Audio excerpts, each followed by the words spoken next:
Assalamualaikum warahmatullahi wabarakatuh. Sebelumnya, perkenalkan nama saya Rara Sajeng Pratiwi NPM 2341208 dari kelas AKT 23A. Di sini saya akan menjelaskan apa itu komunikasi bisnis.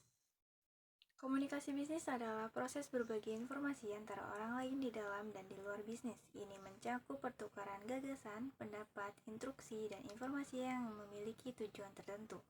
Komunikasi bisnis dapat disampaikan secara personal atau non-personal melalui simbol-simbol atau sinyal.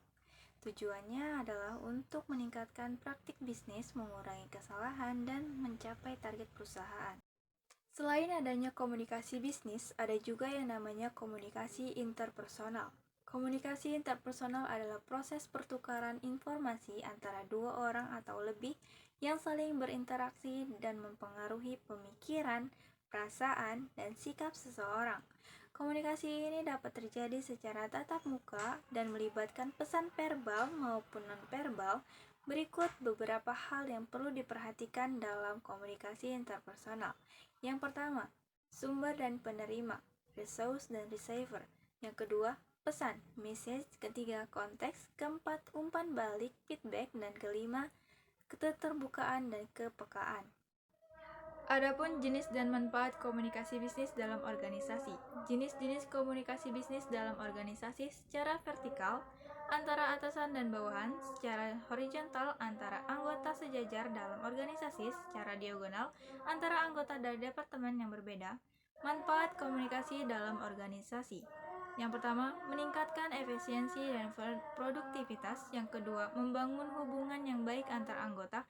Yang ketiga dan terakhir, memastikan pemahaman terhadap tujuan dan kebijakan organisasi.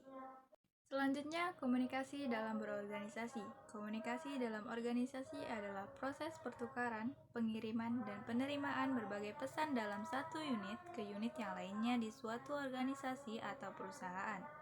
Komunikasi ini dilakukan antara atasan dan bawahan atau sesama anggota organisasi.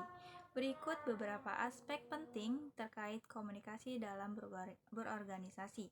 Fungsi komunikasi dalam organisasi. Pertama, fungsi informatif. Kedua, fungsi persuasif. Ketiga, fungsi regulatif. Keempat, fungsi integratif. Adapun teori komunikasi dalam organisasi. Beberapa teori yang relevan dalam organisasi. Adapun teori komunikasi dalam organisasi. Beberapa teori yang relevan dalam komunikasi organisasi meliputi teori struktural klasik, teori public relation, teori fusi, teori kepemimpinan, dan teori sistem sosial. Dan pembahasan terakhir adalah komunikasi bisnis lintas budaya. Komunikasi bisnis lintas budaya adalah proses komunikasi antara individu atau organisasi yang berasal dari budaya yang berbeda. Beberapa hal yang perlu diperhatikan dalam komunikasi bisnis lintas budaya meliputi: pertama, pengertian. Komunikasi bisnis lintas budaya terjadi karena adanya perbedaan latar belakang budaya dalam diri individu dalam sebuah bisnis. Ini mencakup perbedaan seperti bahasa, agama, norma sosial, nilai-nilai, pendidikan, dan gaya hidup. Yang kedua, pentingnya. Komunikasi lintas budaya menjadi hal yang penting karena merupakan bentuk jembatan antara orang yang berbeda budaya. Yang ketiga, hambatan. Perbedaan budaya dapat menyebabkan hambatan dalam komunikasi bisnis lintas budaya.